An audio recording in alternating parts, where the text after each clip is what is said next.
किसान साथियों, आज हम बात करेंगे गेहूं की फसल में आखिरी खाद के बारे में।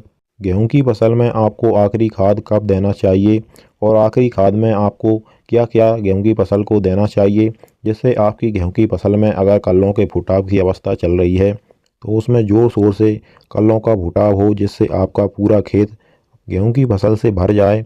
और अगर आपकी गेहूं की फसल में गबोट अवस्था चल रही है, यानी कि आपके गेहूं के पौधे के अंदर ही अंदर बालियों का निर्माण होने लगा है, बालियां बनने लगी हैं, तो आपकी गेहूं की फसल में मोटी एवं लंबी बालियां बने। सभी गेहूं के खेती करने वाले किसान भाइयों के लिए आज की हमारी यह वीडियो बहुत ही ज़्यादा खास होने वाली है, क्योंकि हमने इस वीडियो में जो खाद उर्वरक बताए हैं उनका प्रयोग करके आप अपने गेहूं की फसल का उत्पादन आखिर में भी 20 से 25% तक बढ़ा पाएंगे। पूरी जानकारी अच्छी तरीके से जानने के लिए वीडियो को शुरू से लेकर एंड तक पूरा ज़रूर देखिएगा।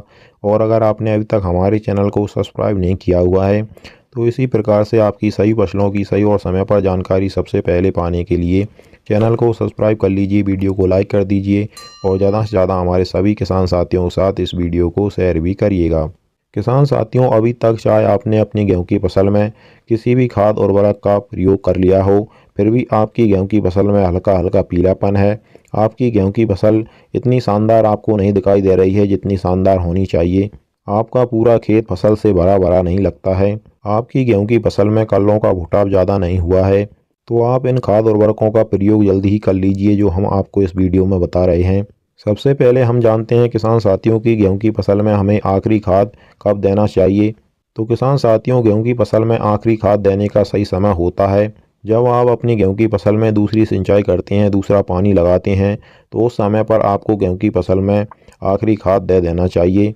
यानी कि 40 से 50 दिन के मध्य आपको गेहूं की फसल को दूसरा खाद और आखिरी खाद दे देना चाहिए। आखिरी खाद को आप दूसरा खाद भी बोल सकते हैं। दूसरे खाद में ही हमें सभी खाद उर्वरकों की पूर्ति गेहूं की फसल में कर देनी चाहिए, क्योंकि यही वो समय होता है जब हमारी गेहूं की फसल में अधिक से अधिक कल्लों का फुटाव चलता है।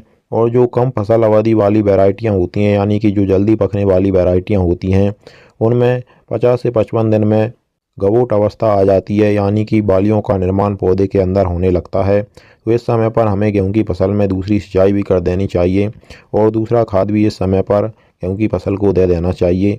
अब इस दूसरे एवं आखिरी खाद में किसान साथियों आपको क्या क्या लेना है, इसके बारे में भी अच्छी तरीके से जान लेते हैं। सबसे पहले किसान साथियों, इस समय पर आपको दूसरे यूरिया का प्रयोग तो अपनी गेहूं की फसल में करना ही करना है।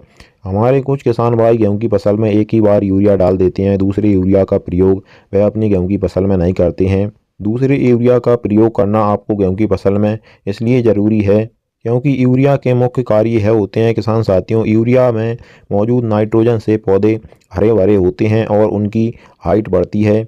यूरिया से गेहूं के तने मजबूत होते हैं और गिरने से बचते हैं। यूरिया से गेहूं के पौधों का विकास तेज़ी से होता है। यूरिया से पौधों में कलों की संख्या बढ़ती है, जिससे ज़्यादा बालियां निकलती हैं। हमारे गेहूं के एक पौधे से जितने कल्लों का फुटाव होगा उतनी ही ज़्यादा बालियां निकलेंगी, फिर बाद में हमें उतना ही ज़्यादा उत्पादन मिलेगा। यूरिया से फसल की पैदावार बढ़ती है और यूरिया से गेहूं के दानों का आकार बड़ा और भारी होता है, जिससे गेहूं की गुणवत्ता और बाजार मूल्य में बढ़ोतरी होती है। यूरिया से गेहूं में प्रोटीन की मात्रा बढ़ती है, जिससे गेहूं का पोषण मूल्य बढ़ता है। यूरिया की मात्रा की बात करें तो किसान साथियों, दूसरी बार में एवं आखिरी बार में गेहूं की फसल को आपको 40 से 45 केजी प्रति एकड़, यानी 2 बीघा खेत में आपको 40 से 45 केजी यूरिया का प्रयोग करना चाहिए। जो ज़्यादा उत्पादन देने वाली वैरायटियां हैं किसान साथियों, लंबी फसल अवधि वाली वैरायटियां हैं, यानी कि जो ज़्यादा दिन में पक कर के तैयार होती हैं, उनमें आपको 45 केजी प्रति 1 एकड़ में यूरिया का प्रयोग करना चाहिए और अन्य वैरायटियों में आप 40 केजी प्रति एकड़ यूरिया का प्रयोग कर सकते हैं। अब इसी यूरिया में मिला करके किसान साथियों आपको दो खास चीज़ों का प्रयोग भी जरूर करना चाहिए। पहला है किसान साथियों सल्फर। सल्फर का प्रयोग भी इस समय पर आखिरी यूरिया में मिला करके आपको जरूर करना चाहिए, क्योंकि भारत में सभी क्षेत्रों में मिट्टी में सल्फर की कमी ज़्यादा पाई जा रही है। गेहूं की फसल की बात करें तो गेहूं की फसल में सल्फर के चौंका देने वाले फायदे होते हैं।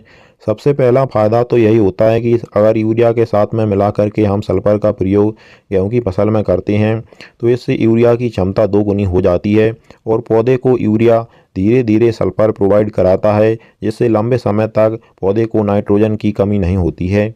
दूसरा, गेहूं की गुणवत्ता बढ़ाने में सल्फर की अहम भूमिका होती है। सल्फर से गेहूं में तीखापन, तेज सुगंध, प्रोटीन और चीनी की मात्रा बढ़ती है। सल्फर से फसल की परिपक्वता जल्दी होती है। सल्फर से पौधों की रोग प्रतिरोधक क्षमता अधिक बढ़ जाती है। सल्फर से सूखे से लड़ने की क्षमता पौधों में ज़्यादा बढ़ जाती है। सल्फर से पौधों में बीमारियों की घटनाओं में कमी आती है, यानी कि पौधे में बहुत कम बीमारियां लगती हैं। सल्फर से गेहूं की फसल का जो पौधा होता है वह स्ट्रेच में नहीं आता है, यानी कि अधिक ठंड, अधिक गर्मी और तापमान जब ऊपर नीचे होते हैं तो सल्फर पौधे को इस स्ट्रेच में नहीं आने देती है। सल्फर से हमारी मिट्टी में तो सुधार होता ही है और पौधे में भी प्रकाश संश्लेषण की क्रिया सल्फर बढ़ाता है। इसीलिए किसान साथियों, इस समय पर आपको यूरिया में मिला करके सल्फर का प्रयोग अपनी गेहूं की फसल में ज़रूर करना है। सल्फर की इस समय पर मात्रा की बात करें तो आपको 3 केजी प्रति एकड़ के हिसाब से यूरिया में मिला करके इस समय पर सल्फर का प्रयोग करना चाहिए। यूरिया में इस समय पर मिलाने वाली सल्फर की बात करें तो जो पाउडर फॉर्म में सल्फर आती है 80% या 90% में भी आपको मिल सकती है, उसका प्रयोग आपको करना है। और अगर आपने पहले अपनी फसल में सल्फर का प्रयोग नहीं किया है तो आप इसकी मात्रा और बढ़ा भी सकते हैं। इसके बाद किसान साथियों, इस समय पर अगर आप इस एक खास चीज़ का प्रयोग और अपनी गेहूँ फसल में कर लेंगे तो आपको इससे चौंका देने वाले रिजल्ट अपनी फसल में मिलेंगे। वह खास चीज़ है किसान साथियों टाटा की रैली गोल्ड।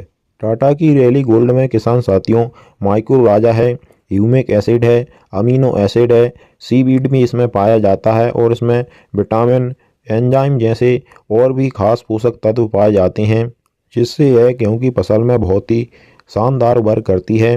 अगर आपकी गेहूं की फसल की जो जड़ें हैं उनमें इतनी क्षमता नहीं है कि वह पोषक तत्वों को ग्रहण कर सकें, पोषक तत्व अगर आपकी गेहूं की फसल की जड़ों से दूर पड़े हुए हैं तो इसमें माइक्रो राजा है। माइक्रो राजा क्या कार्य करता है, जो पोषक तत्व आपकी गेहूं की फसल से दूर दूर पड़े हुए हैं उनको उठा करके गेहूं की फसल को ग्रहण कराता है।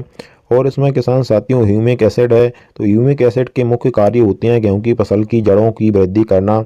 अगर आपकी गेहूं की फसल की जड़ों का विकास नहीं हो रहा है, जड़ों का विकास अगर गेहूं की फसल का रुक जाता है तो उसमें हल्का हल्का पीलापन आने लगता है। तो ह्यूमिक एसिड से आपकी गेहूं की फसल की जड़ों का विकास तेज़ी से होगा, उसमें हरापन लंबे समय तक बना रहेगा, पीलापन नहीं आएगा। अगला किसान साथियों इसमें अमीनो एसिड है, तो अमीनो एसिड से आपकी गेहूं की फसल की जो बालियां हैं वह लंबी एवं मोटी निकलेंगी।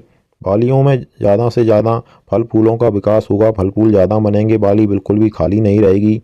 और भी इसमें बहुत सारे पोषक तत्व हैं, तो आपकी गेहूं की फसल में किसी भी पोषक तत्व की कमी टाटा की रैली गोल्ड का अगर आप प्रयोग करते हैं तो बिल्कुल भी पोषक तत्वों की कमी आपकी गेहूं की फसल में नहीं रहेगी, जिससे बहुत शानदार आपकी गेहूं की फसल का उत्पादन आपको मिलेगा। इसकी मात्रा की बात करें तो किसान साथियों आपको 4 केजी लेना है 1 एकड़ यानी 2 बीघा खेत के लिए, और यूरिया के साथ मिला करके आप इसका प्रयोग कर सकते हैं। और वहाँ की किसी अन्य रासायनिक खाद के साथ इसको आप ना मिलाएं तो अच्छा है, क्योंकि इसमें माइक्रो राजा पाया जाता है। माइक्रो राजा को किसी अन्य रासायनिक खाद के साथ में नहीं मिलाया जाता है। अब इन सभी खादों को किसान साथियों आखिरी खाद में अपनी गेहूं की फसल में प्रयोग करने का सही तरीका भी जान लीजिए। अगर किसान साथियों गेहूं की फसल में आखिरी खाद में आप यूरिया के साथ मिला करके सल्फर और टाटा के रैली गोल्ड का प्रयोग कर रहे हैं तो आपको पानी लगाने से पहले अपनी गेहूं की फसल में इनका छिड़काव कर देना है। उसके बाद में आपको अपनी गेहूं की फसल में सिंचाई करनी है। आप एक बार किसान साथियों अपनी गेहूं की फसल के थोड़े से हिस्से में ही सही इनका प्रयोग करके देखिए, आपको चौंका देने वाले रिजल्ट मिलेंगे। किसान साथियों आज की अगर आपको हमारी दी गई जानकारी थोड़ी सी भी हेल्पफुल लगी हो तो आप हमारी वीडियो को लाइक, चैनल को सब्सक्राइब और बाकी अन्य किसान भाइयों के साथ शेयर भी करिएगा, जिससे उनकी भी गेहूं की फसल का उत्पादन उनको शानदार मिले। चलिए फिर मिलते